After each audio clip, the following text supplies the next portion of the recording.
Okay. There are diverse species of metal form, just as there are of stone form, and the consciousness of the soul utilizes these diverse innumerable species of metal form as media through which to experience the diverse and innumerable impressions gathered. Thus, the evolution of the consciousness of the soul gains and gathers momentum in proportion to the diverse and multiple experiences of varied and innumerable impressions through different media or species of forms. This is how the cycles of evolution of consciousness of the soul go on evolving further and greater consciousness with evolution of forms of higher and higher species, while experiencing and exhausting the impressions of the dissociated forms of the lower and lower species. The consciousness of the soul experiences and exhausts all the impressions of the most last species of stone form through the medium of the most first species of the metal form. When all the impressions of the most last species of stone form are exhausted, the consciousness of the soul dissociates itself from the most first species of metal form and drops that form. But the consciousness now retains the impressions of the most first species of the metal form. These impressions of the most first species of the metal form are now experienced by the conscious soul through its association and identification with the most next species of metal form. This form is but the consolidated mold of the impressions of the most first species of metal form, which was dropped or dissociated by the conscious soul. A chain of varied species of metal forms is thus created, and the soul, or to be more precise, the consciousness of the soul, associates with and disassociates from every species of the metal form, exhausting and gaining diverse impressions. While experiencing these impressions, the soul evolves more and more consciousness simultaneously with the evolution of higher and higher forms, higher and higher species of forms. After ages and cycles, at last, the consciousness of the soul associates and identifies itself with the most last species of metal form to experience the impressions of the most last but one species of metal form from that soul that has just dropped or disassociated. This footnote is important. The reader should not think the oft appearing most, such as most first, most next, most finite, are superfluous or redundant, because each species of a certain form, stone for instance, has numerous repetitions with slight variations before going on to the most next species of that same form, and it seemed necessary to differentiate. Most last is used to mean the form most recently encountered, the highest and latest evolutionary form of the species, and should not be construed as the form furthest down the scale. Very important point. I understood it the other way. Okay, with that, uh, page 15, I continue.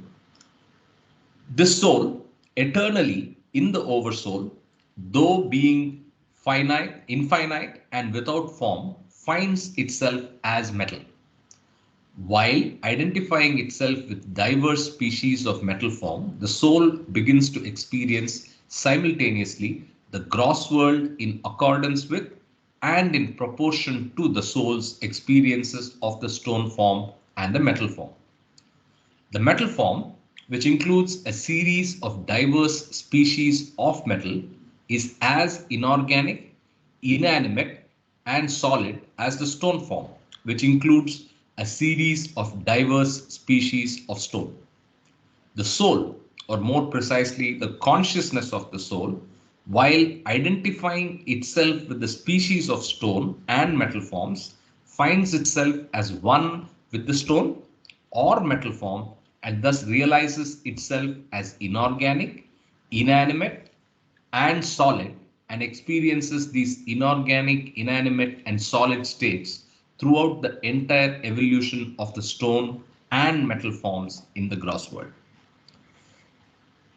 The solid, inanimate state of the soul is one in which life and energy are still dormant in spite of greater evolution of consciousness.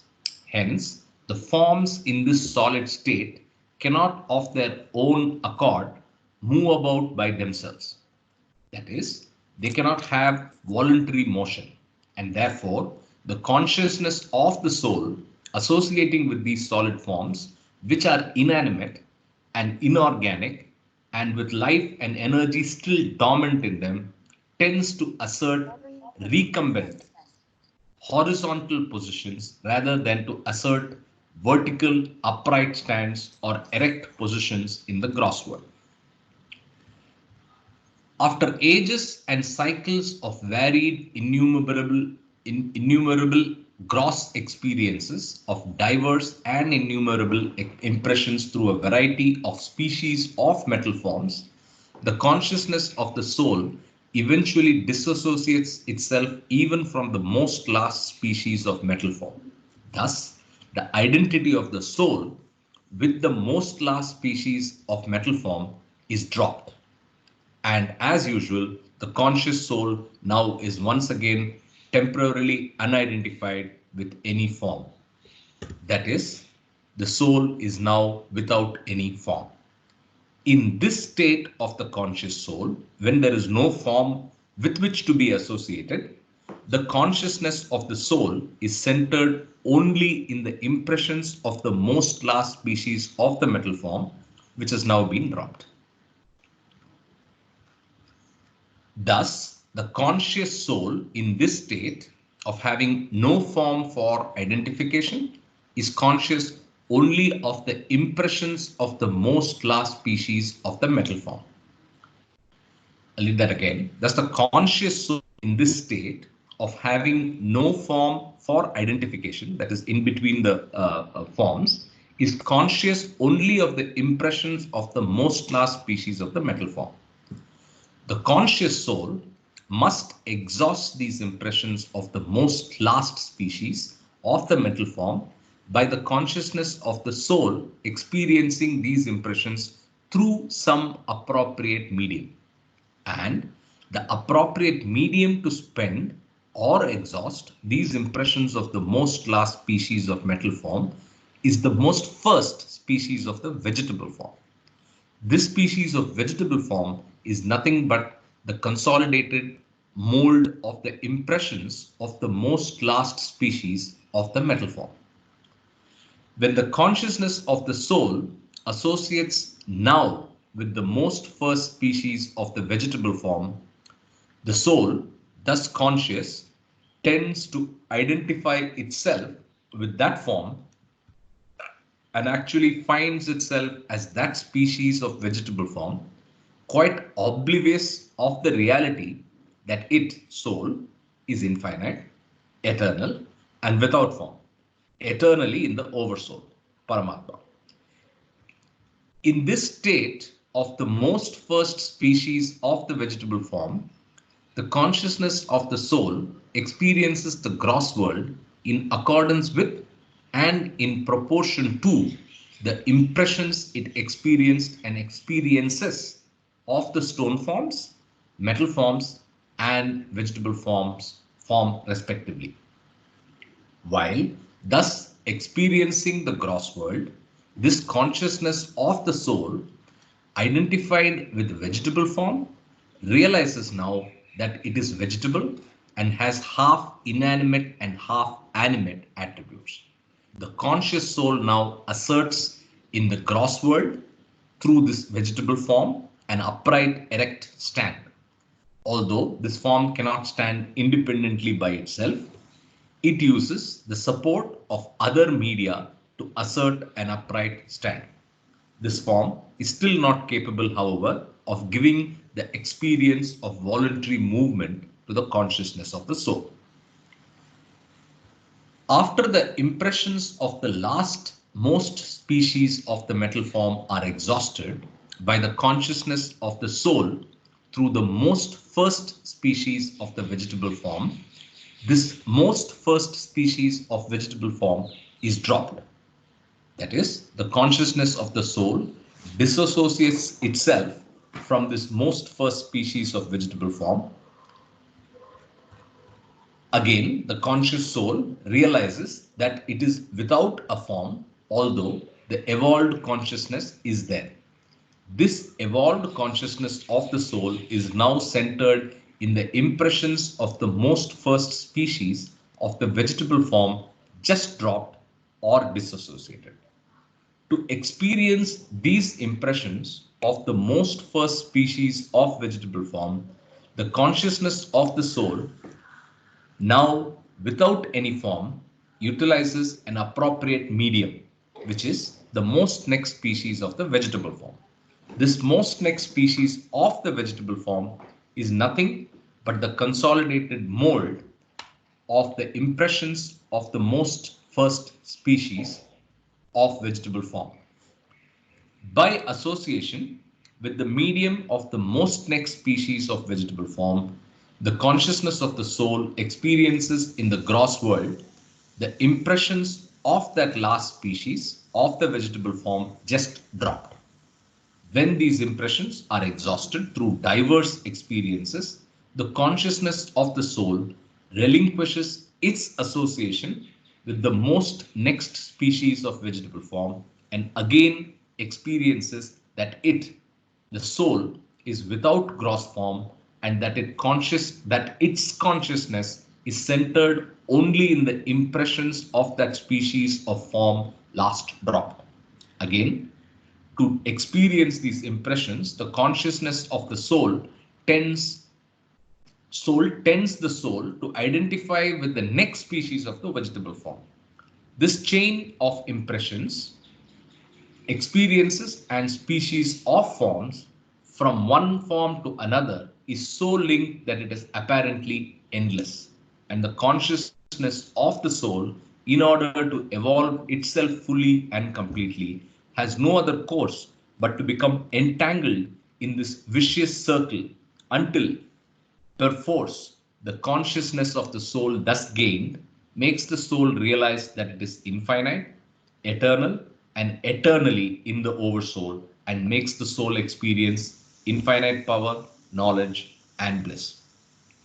The point that is important and which is to be carefully noted is that as the cycle of evolution of consciousness of the soul rolls on, and further and greater consciousness is evolved through experiences of further and greater impressions, this evolution of consciousness inadvertently evolves a series of forms of higher and higher species while exhausting the impressions of the lower and lower species that get disassociated or dropped or shed. Thus, the gap from the beginning and the end of a series of species of one particular form, such as stone form or metal form or vegetable form or other forms, beginning with the lowest or crude most form of a form of particular kind and ending with the highest or sublime most last species of form of that particular kind, is progressively filled in by the evolution of forms of higher and higher types, suitable to the impressions and aiding the consciousness of the soul to gain higher and higher consciousness. In short, in between the most first and the most last species of form of a particular form, there are diverse species of forms of that particular form evolved to suit the requirements of the evolving consciousness of the soul. I pause at this time, given what we decided yesterday, that we will also use the opportunity to interact and take a break every 20 minutes. As we take this break, I'm going to post on the group some suggestions received from Kama. Kama, you can unmute and walk us through this. I'm going to bring it up on screen in a minute.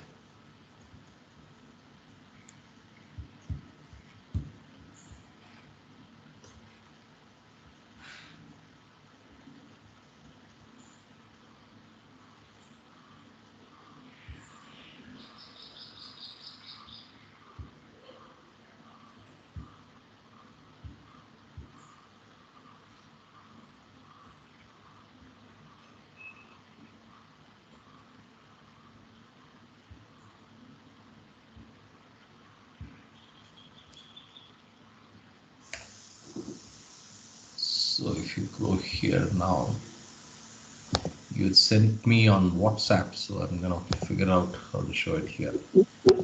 Okay, so Kama's point Why not is, just send go ahead, Kama. yeah, why not just send that to WhatsApp? Yeah, I have it opening up on the right. If people can see the chat window, can you? So so So what he's saying, let me read out. shall I Let start? everyone read beforehand any number of pages as possible. Next, very useful, make notes to themselves for clarity and note down doubts or questions to discuss. Third, relate the reading. This is very important. Relate the reading to one's own spiritual and material. And Kama is like Narendra Modi. He loves acronyms. So SAM, spiritual and material, challenges in their personal and professional life. So relate the reading to one's own SAM, challenges in their personal and professional life, and quote real life examples if possible, and share this with others. Then, let's get clarity on some terminologies used in the book, such as soul, self with lowercase, self with bigger case, consciousness, samskaras, and so on, that there is no confusion. Let this be recorded for reference. Anyway, this is being recorded as we speak. Any other suggestions from others as well? And then, yeah, okay.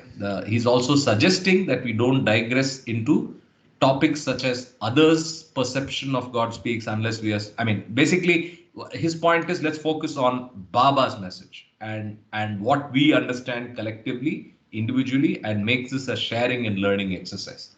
With that, Kama, why don't you tell us about the clarity of the terminologies in the book that we have encountered till now? And in that, I mean self with a lower s, the which is not so commonly used. It's mostly the self with the big S, the soul with the smaller s, and the soul with the bigger s, and finally consciousness and samskaras. Over to you, Kama. Okay, so based on my understanding of reading discourses, God Speaks, and other books of Baba, first of all, when we encounter the word soul, SOUL, we should always look at it as the consciousness of the soul. So, in most of the discourses and God Speaks, sometimes what happens, it's only because for I think literary purposes or for grammatical purposes, the word soul is only used. But whenever we come across the word soul, we should always look at it that the consciousness of the soul, which means that each one of us as individuals have our unique consciousness. Each of us is a soul, is a drop soul from the ocean, but each drop soul has a unique consciousness that is like the DNA fingerprint that we have. That is number one. So that small self, SELF, is related to the ego personality self. Like Karthik has a ego, Kama has a ego. We all have a unique ego, but actually they are multiple ego personality selves because we play different roles during our daily waking state of consciousness, the 16 hours a day. So I thought that when we talk about the self in small letters, that is related to our ego personality self or selves in plural. I call it the false I, FI. And the real I is our real I self, the drop soul, the soul without impressions, and so on. And sanskaras, of course, everybody is very clear. It is the impressions or imprints created by the action of thoughts, action of words, action of deeds. I was privileged to do this Vipassana silent meditation 3 times. First in Sarnath, second in Dehradun, third in Dharamshala, Dharamkot. And it had it was a turning point for me because from 1997 till 2009, discourses and God Speaks was an intellectual exercise for me. And I saw no change in myself. But then, after I first came to Baba Samadhi in 2009, I went through a change and slowly I started experiencing different messages of Baba. And the turning point was when I did Vipassana. I realized, this is my own opinion, clinically, discourses is about how to dissolve one's sanskaras, because we are all a byproduct of sanskaras. So I think the most important message of Baba is, I feel, similar to Buddha, that we are all working on our sanskaras, which is based on our action. For example, when I use the word action in the context of spirituality, it comes in three forms: action of thoughts, which creates weak impressions, action of words, which creates strong impressions, and action of deeds, which creates powerful impressions. And Baba has also said that it's very difficult to control our thoughts. As long as thoughts are not converted into words or deeds, we are safe, you know. So I, with that, I will just stop. Sure. If you have I any, think I think any other quick points for a few seconds before I continue reading? Any comments, questions? Okay, so I'll jump back. So 18 second paragraph. Just a bit Come, ahead. There sure, is a sure. there's a bar which is overlapping the reading. The bar and What does it say? The bar? right? That bar with all those icons. I don't seem to see My it. image also. Yeah, yeah. I think you can click outside the bar and it'll go away on your phone Okay. because it's not showing for everybody. Okay. Can you try? Yeah, it's gone. Okay, thanks. So second paragraph, page 18, coming to the point, when the consciousness of the soul associates itself with the most last species of the vegetable form, the conscious soul identifies itself with this most last species of vegetable form and experiences the impressions of the most last, but one species of the vegetable form that was last shed. When all impressions of this most last but one species of vegetable form are exhausted, the conscious soul no longer identifies itself with the most last species of vegetable form because the consciousness of the soul has disassociated itself from that most last species of vegetable form. This most last species of vegetable form is also eventually shed by the conscious soul after ages and cycles of experience of the whole vegetable kingdom through the gross world, on the earth and in the waters. Although the most last species of vegetable form is shed by the conscious soul and the soul is now without any form, yet the consciousness evolved is there. And through this consciousness, the soul, though without form, is conscious of the impressions of the most last species of the vegetable form just shed. These impressions must necessarily be spent or exhausted. In order to experience these impressions, the consciousness of the soul now associates with an appropriate medium to experience these impressions of the most last species of the vegetable form. Therefore, the consciousness of the soul thus tends the soul to identify itself with the most first species of the worm form. It must be remembered that this form of the most first species of the worm form is nothing other than the consolidated mold of the impressions of the most last species of vegetable form. While the conscious soul thus identifies itself with the most first species of the worm form, the soul realizes that it is actually a worm and becomes worm conscious. Despite all of the consciousness so far evolved, the soul is still not conscious of its reality, its original, infinite, eternal state, eternally in the oversoul.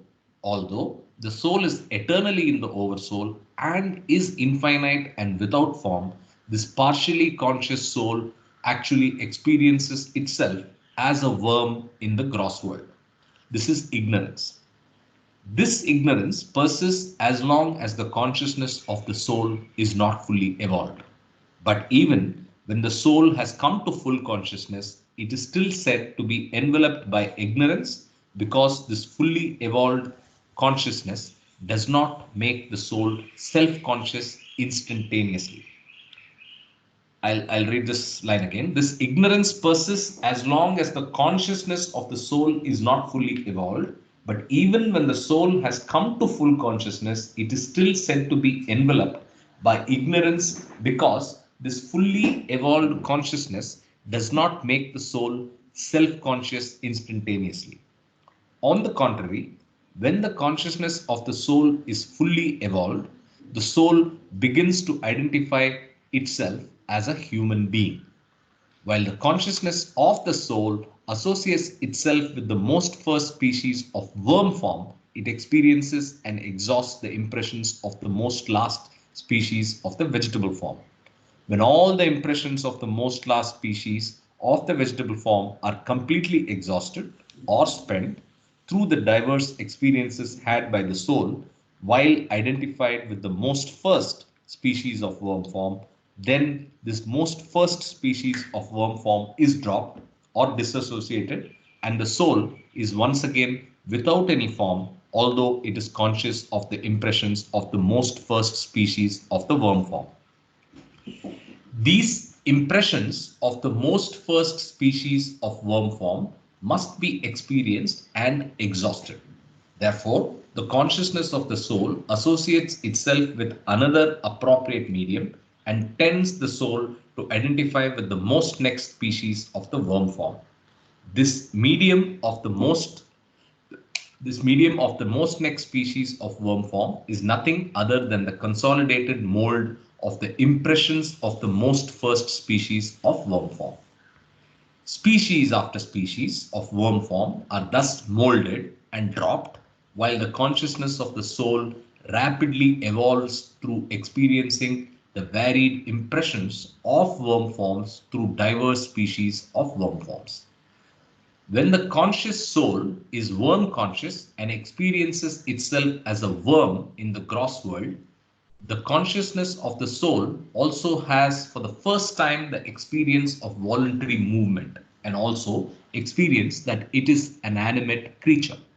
This worm conscious soul, in its travail to gain more and greater consciousness, also experiences itself in the gross world as an invertebrate and at a later stage in other states of vertebrate, limbless, creeping worm forms of diverse species. In other diverse species of worm form, the consciousness of the soul undergoes further varied experiences of voluntary movement through crawling, through pairs of legs, and sometimes through multiple pairs of legs, and sometimes through pairs of legs and pairs of wings. Sometimes the worm conscious soul in varied species of worm form realizes itself as possessing a hairy surface, sometimes a smooth and silky, and sometimes a rough or scaly surface, hide. The worm conscious soul also realizes more acutely that it has to struggle for its sustenance and also for its survival, and that it is endowed with sensation and life.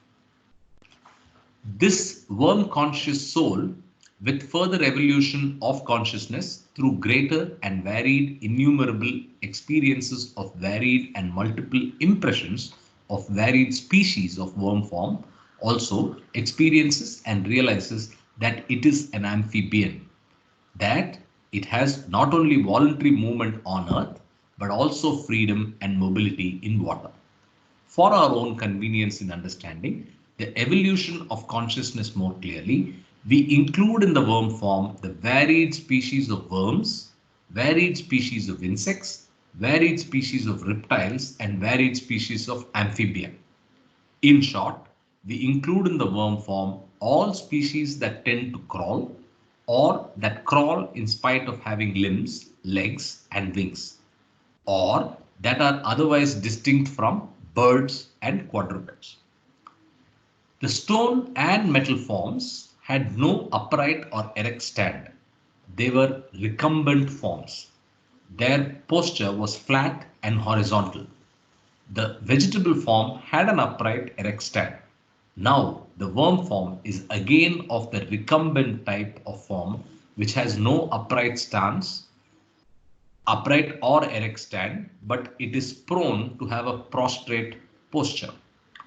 When the consciousness of the soul associates itself with the most last species of worm form, after experiencing all the impressions of the varied species of the worm form, and when the conscious soul eventually drops or sheds this most last species of worm form, after ages and cycles of multiple diverse experiences in the gross world, the conscious soul again finds itself without any association or identification with forms.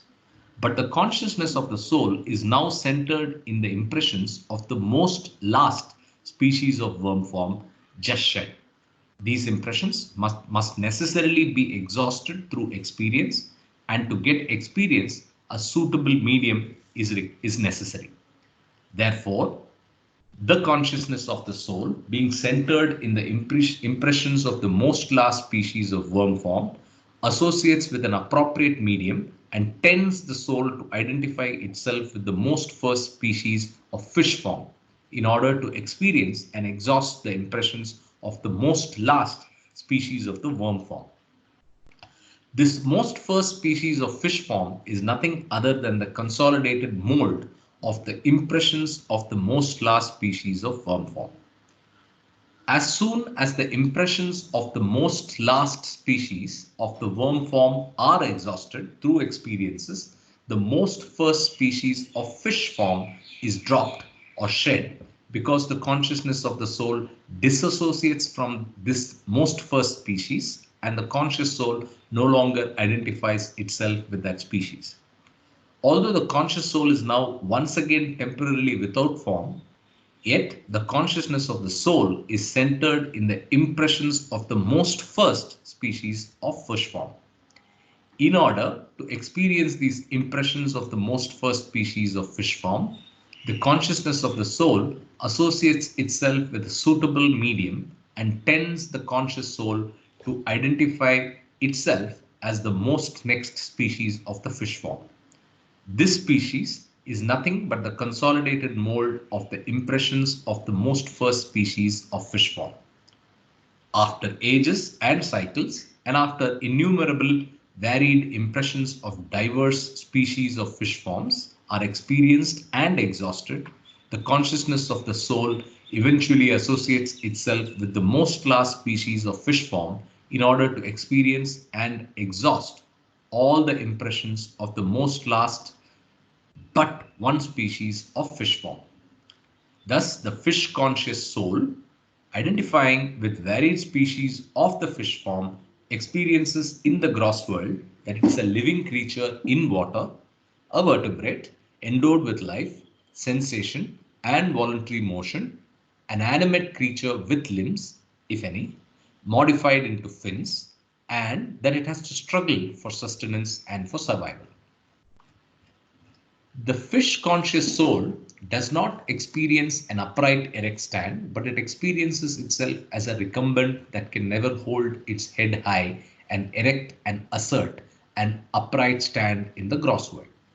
The fish conscious soul eventually sheds or drops its identity with the most last species of fish form as soon as the consciousness of the soul has experienced and exhausted all the impressions of the most last but one species of fish form. Thus, the conscious soul once again finds itself without identification with any form. But the consciousness of the soul is conscious of impressions of the most last species of fish form. These impressions of the most last species of fish form must be experienced and exhausted, and therefore the consciousness of the soul now associates with another suitable medium and thus tends the soul to identify itself with the most first species of bird form, which is but the consolidated mold of the impressions of the most last species of fish form. In the most first species of bird form, the consciousness of the soul experiences and exhausts the impressions of the most last species of fish form. When all the impressions are thus exhausted, the consciousness of the soul disassociates itself from the most first species of bird form and the conscious soul drops or sheds its identity with the most first species of bird form. That is, the most first species of bird form is dropped. The conscious soul is once again without form, but it has consciousness centered in the impressions of the most first species of bird form just dropped. These impressions must be experienced and exhausted, and therefore the consciousness of the soul automatically associates itself with the most next species of the bird form, which species is but the consolidated mold of the impressions of the most first species of bird form.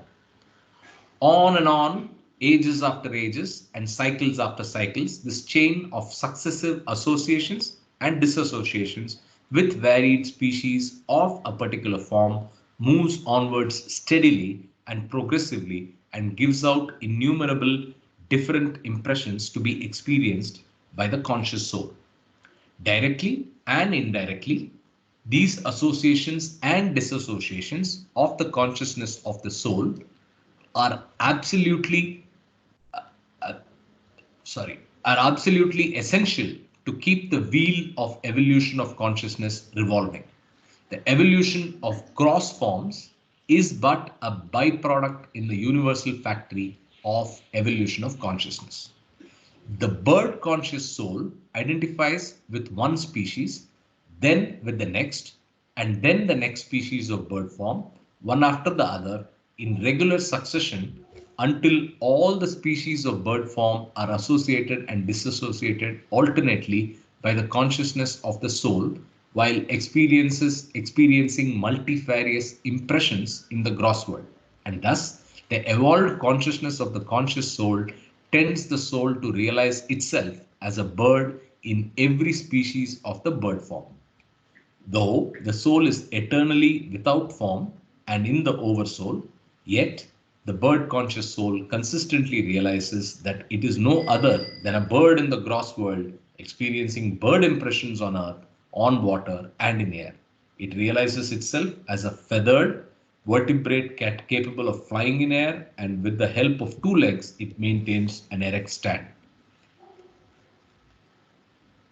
Eventually, after ages and cycles of experiences of varied species of bird form, the bird conscious soul sheds or drops the most last species of bird form as soon as the consciousness of the soul disassociates itself from the most last species of bird form, and the consciousness of the soul disassociates itself from the most last species of bird form as soon as the consciousness experiences and fully exhausts all the impressions of the most last but one species of bird form in the most last species of bird form. Again, Can I interrupt here? sure. I think we need to go back for another 3 paragraphs Okay. to understand a few points here. 1, 2, I didn't 3. understand. Yes. This one? On and on, ages after ages, Yeah. and cycles after cycles. Yeah. This chain of successive association and dissociations with varied species, a particular form moves onward steadily and progressively and gives out innumerable different impressions to be experienced by the conscious soul. Directly and indirectly, these associations and dissociations of the consciousness of the soul are absolutely essential to keep the wheel of evolution of consciousness revolving. The evolution of gross forms is but a byproduct in the universal factory of evolutionary consciousness. So he's Yes. the let me attempt trying to tell you what I understood. So basically, he's overlaying the evolution of gross form with the evolution of consciousness. So we are familiar with what happens in evolution of forms even without all of this, where we have seen that grosser forms, species evolve to different species and so on. Natural selection, science has taught us, and so on. What Baba says is that factory is nothing but a byproduct. This evolution of gross forms is nothing but a byproduct in the bigger game. The bigger game is the evolution of consciousness that is moving from stone to superior and superior forms. Anybody else? Maybe you're on mute. I can. Okay. You said science, right? Here, Yeah. science is looking at only the physical world. Here, we are Correct. looking at evolution of the spiritual and the consciousness. Correct. So that's exactly what he's saying. So of course, here Baba is not referring to science. As he said, he's Yeah. only referring to evolution of gross forms. So Yeah. evolution of the gross forms is but a byproduct in the universal factory of evolution of consciousness, which is profound, right? So he's saying the only game is the evolution of consciousness.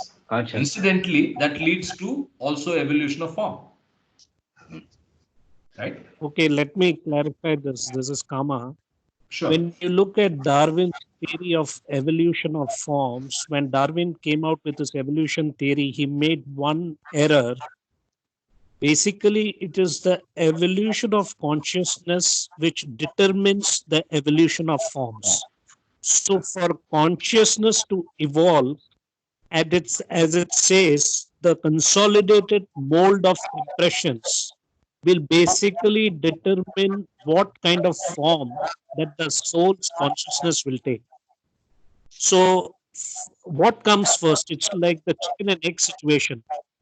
Do sanskaras, impressions come first or the action? You know? So, I think what I feel here is it's basically evolution of forms is dependent on the evolution of consciousness. You know, so what Yes. comes? Is it Very clearly. forms or is it consciousness?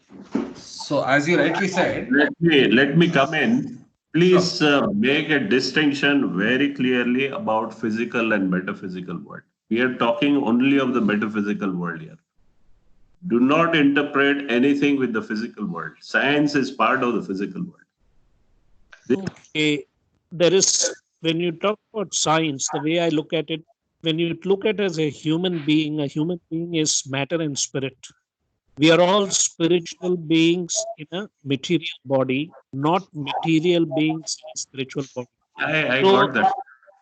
so matter and spirit. So I think that there is no difference between physical and metaphysical. The only difference is that one is you have form and the other is form.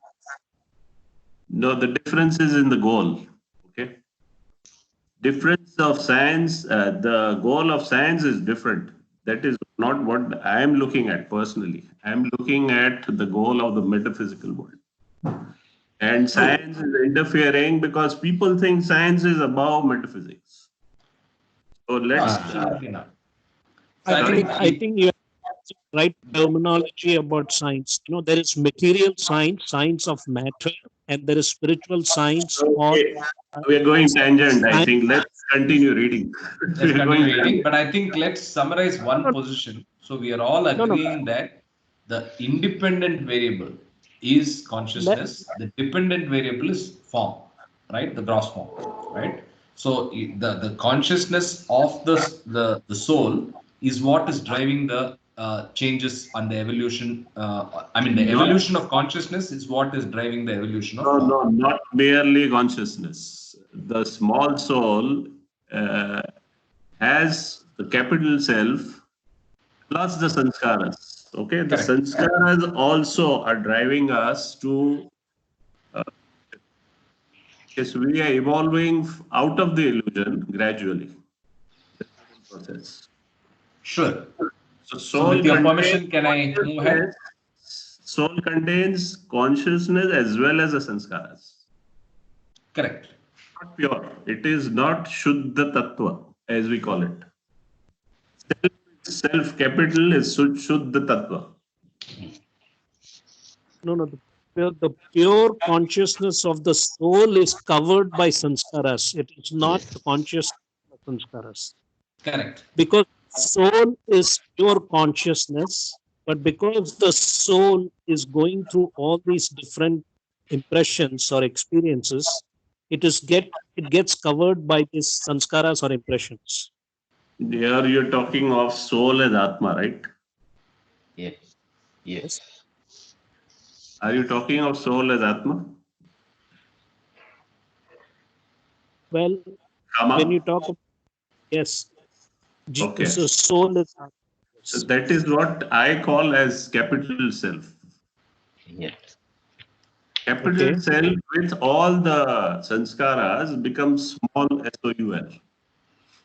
Yes. Okay, Okay, I same think thing. this we Let's discussed. continue. Let's continue with the, Another few minutes of reading, and then we'll yeah, probably yeah. take a 5 minute Finish a discussion. 10-page thing. Yeah, I was in this paragraph. Yeah.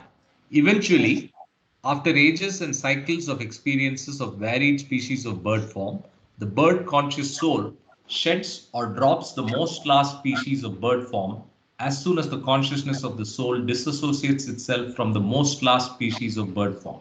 And the consciousness of the soul disassociates itself from the most last species of bird form as soon as the consciousness experiences and fully exhausts all the impressions of the most last but one species of bird form in the most last species of bird form. Again, the conscious soul experiences itself as being without any form for the time being, although the consciousness evolved further and greater is always there. Once consciousness is achieved by the soul, this consciousness goes on evolving more and more and can never be lost or devolved. This consciousness of the soul without form now gets centralized in the impressions of the most last species of bird form just dropped. These impressions must necessarily be spent or exhausted by the consciousness of the soul. Therefore, consciousness associates itself with a suitable medium and thus tends the conscious soul to identify itself with the most first species of animal form. Through this most first species of animal form, the consciousness of the soul experiences the impressions of the most last species of bird form that was dropped or from which it was disassociated. The most first species of animal form is nothing other than the consolidated mold of the impressions of the most last species of bird form shed. After innumerable and diverse experiences of the impressions of the most last species of bird form through the form of the most first species of animal form, the consciousness of the soul completely exhausts the impressions of the most last species of bird form and then automatically disassociates itself from the identification with the most first species of animal form. In this manner, the form of that species is shed by the conscious soul, or the form of that species is said to have dropped or died. Again, the conscious soul with greater evolved consciousness finds itself without a form, although the consciousness of the soul is centered in the impressions of the form, just discarded or dropped, of the most first species of the animal form. These impressions These impressions of the form, just dropped of the most first species of animal form, must be experienced or exhausted by the consciousness of the soul, so that the conscious soul should not be aware of any impressions of any form, but be conscious only of the reality of of its own infinite eternal state without forms or impressions, and through knowledge experience the oversoul.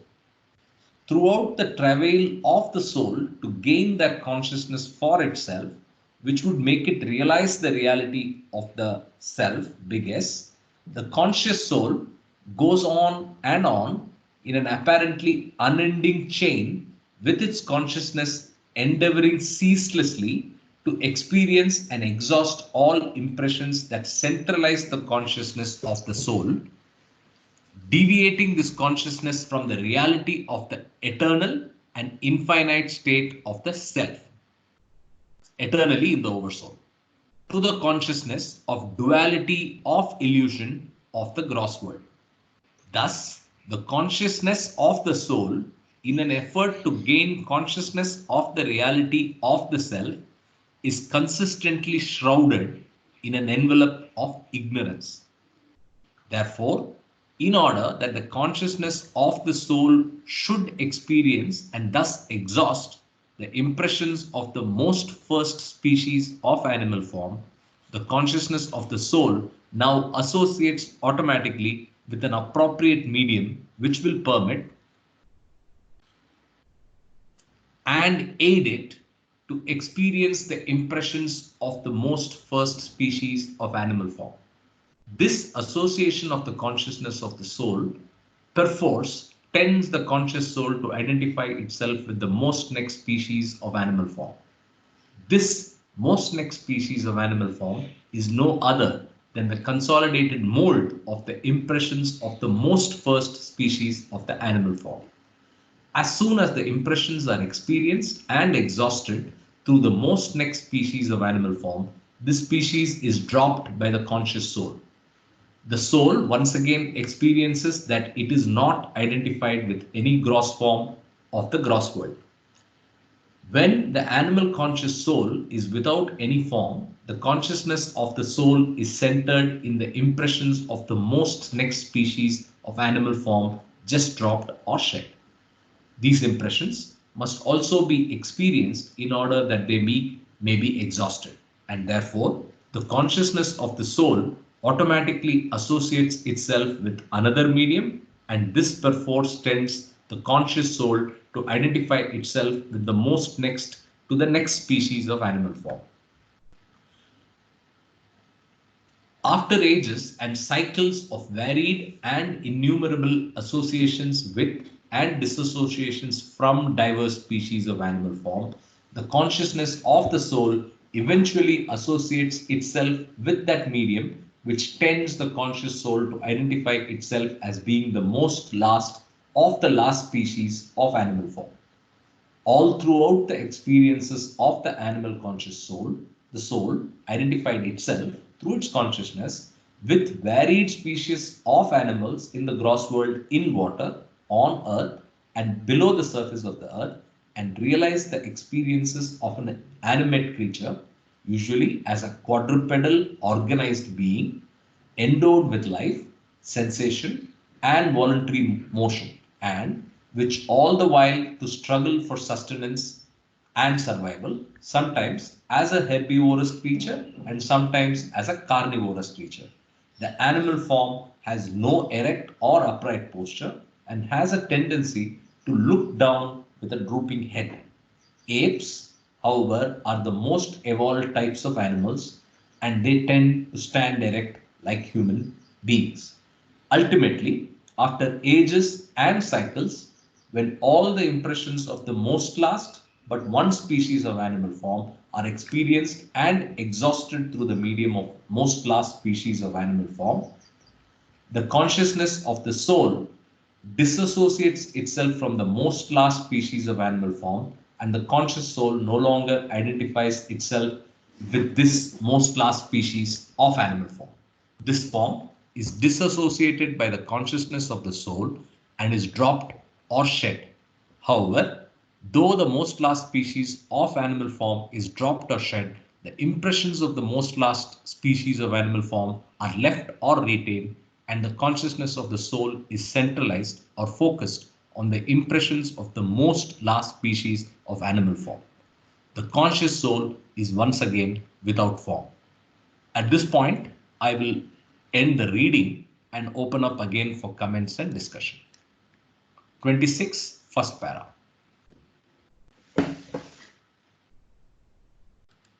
Any comments, questions? I think this paragraph seemingly complicated, but if you read it, I'll go back to that paragraph. This is the one, right?